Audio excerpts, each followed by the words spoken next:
तुझे लगा कि अब सब कुछ खत्म हो गया है। तुझे लगा कि तेरे ही सामने सारी जिंदगी बिखर जाएगी और तू इस सब का कुछ नहीं कर पाएगा।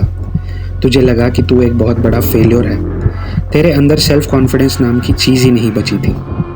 सिर्फ 23 साल की उम्र में तुझे ये लगता है कि तूने ज़िंदगी में बहुत कुछ देख लिया, लेकिन तूने अभी तक कुछ नहीं देखा था।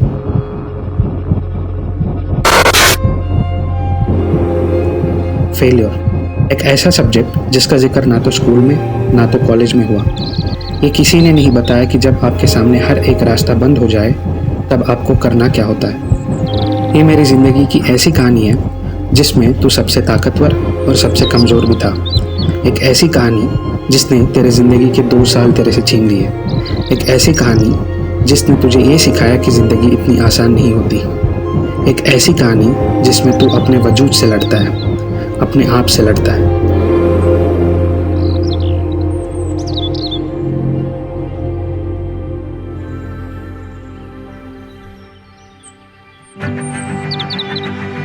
कहानी की शुरुआत होती है तब जब तू इतना मासूम था।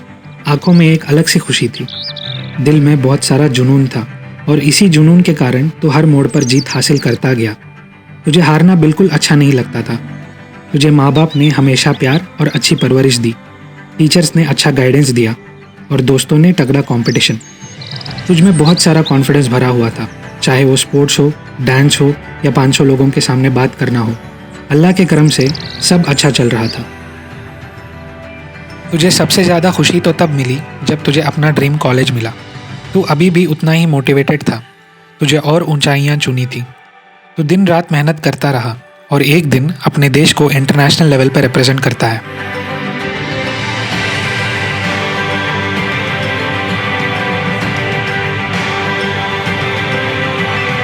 ನಾವು ಶೆಲ್ಲೆಕೊ ಮ್ಯಾರಥಾನ್ ಏಷ್ಯಾ ಅಂತ ಒಂದು ಕಾಂಪಿಟೇಷನಲ್ಲಿ ಪಾರ್ಟಿಸಿಪೇಟ್ ಮಾಡ್ತೀವಿ.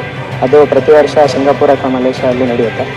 हर कहानी की हैप्पी एंडिंग की तरह तुझे भी ये लगा कि अब तेरी लाइफ सेट हो गई है। तुझे फाइनली लगा कि अब तू ज़िंदगी का इम्तिहान देने के लिए तैयार है। लेकिन ऊपर वाला तेरे से एक आखिरी एग्ज़ाम लेना चाहता था और तब शुरू होती है ज़िंदगी की असल कहानी।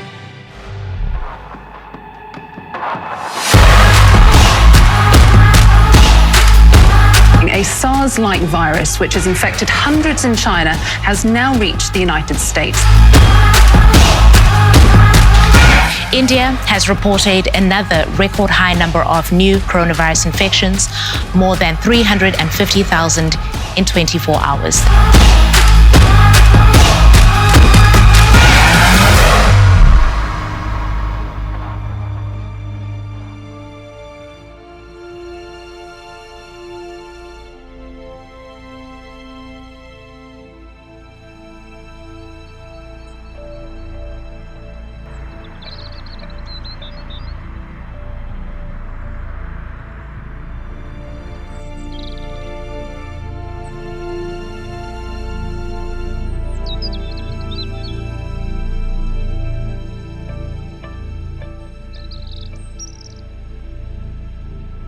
सारी दुनिया की तरह तू भी अपने घर के अंदर कैद हो जाता है। तू अपने दिल को यह तसल्ली देता है कि जल्दी सब कुछ ठीक हो जाएगा। जिस तरह की ज़िंदगी तू हमेशा से जीना चाहता था, शायद उसको जीने के लिए तुझे थोड़ा और इंतज़ार करना था। तू अपने करियर को फिर से संभालने के लिए बहुत सारी कोशिशें करता है, लेकिन हर तरफ से तुझे सिर्फ निराशा मिलती है। धीरे धीरे दिन हफ्तों में और सारे हफ्ते महीनों में बदलते गए। तेरे अंदर अब हिम्मत टूटती हुई नजर आ रही थी। तू दोस्तों से मिलना बंद कर देता है, तू घर वालों से बात करना कम कर देता है। तू दिन भर बस अपने फ़ोन में घुसा रहता है या तो बस सोता रहता है। तुझे नहीं पता था कि ज़िंदगी में जब मुश्किलें आती है तो उनसे कैसे लड़ा जाता है। तुझे पैनिक अटैक्स होने लगे। लोगों के ताने और उनके बातें तुझे रात में सोने नहीं देते थे। तूने बहुत कोशिशें की, लेकिन तुझे लगा कि अब कुछ नहीं हो सकता। तुझे बस एक रास्ता नज़र आ रहा था और वो था कि तू गिव अप कर देगा। तू बस इतना चाहता था कि या तो ये दुनिया तुझे अकेला छोड़ दे या तो तू इस दुनिया को। लेकिन हर बार तुझे एक चीज़ हमेशा रोकती थी और वो थी तेरे माँ बाप की खुशी। और तू ये डिसाइड करता है कि अब तू ज़िंदगी में एक लास्ट ट्राई करेगा। तू अपने आप को तसल्ली देता है, तू अपने आप को ये समझाता है कि ये तेरे ज़िंदगी का लोएस्ट हो सकता है, लेकिन इससे लोएस्ट तू नहीं होने देगा। तो फिर से पढ़ना शुरू करता है।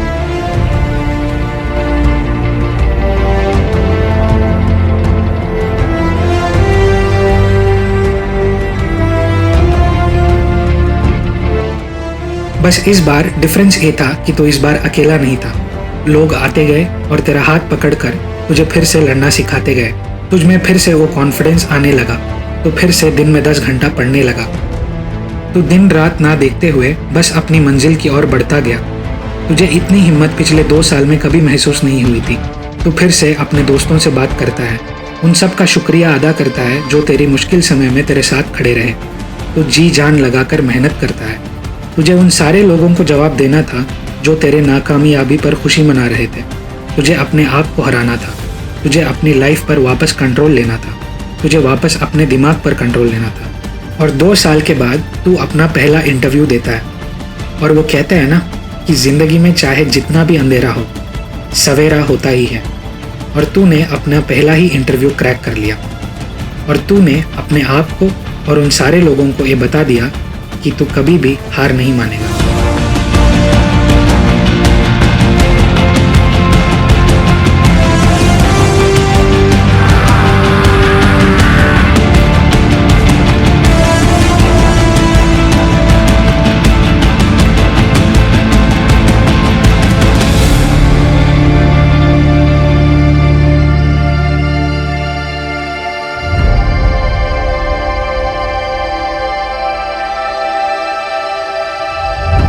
ज़िंदगी में जीतने से ज़्यादा कभी कभी हारना बहुत ज़रूरी होता है। इस वक्त में जो आपके साथ खड़े रहे ना, उसको कभी मत निराश करना, क्योंकि चढ़ते हुए सूरज को सब सलाम करते हैं, लेकिन अपने वही होते हैं जो मुश्किल समय में हमारा हाथ पकड़ते हैं। इस कहानी ने मुझे बहुत कुछ सिखाया है। शायद मेरे माँ बाप का सपोर्ट ना होता तो मैं आज यहाँ नहीं होता, और कुछ दोस्तों ने मुझे अपनों से बढ़कर चाहा है। और मैं उन सब को जो अपने ज़िंदगी से निराश है, बस इतना कहना चाहता हूँ कि बस हार मत मानना, बस लगे रहो। एक दिन ज़रूर आएगा जब आपको भी बहुत सुकून मिलेगा। एक दिन ज़रूर आएगा जब आपकी आंखें खुशी से चमक उठेंगी और सारे परेशानियां फट से गायब हो जाएंगी। बस लगे रहना। और रही बात मेरी कहानी की, वो तो बस शुरू हुई है, क्योंकि पिक्चर अभी बाकी है मेरे दोस्त।